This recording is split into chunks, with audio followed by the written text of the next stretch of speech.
Today I'm gonna make a play-doh cake pop and I'm gonna make a play-doh candy. Wow! Woohoo! So let's start.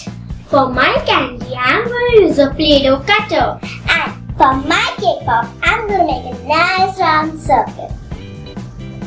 And now I'm gonna put a stick. Same here.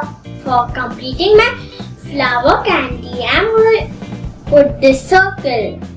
And I'm going to put polka dots to make it nice and decorative.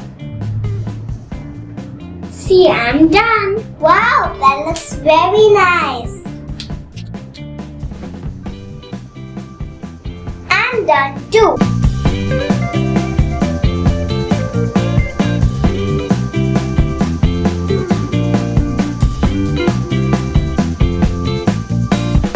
You can make fun designs of cake pop and candies just like how we did.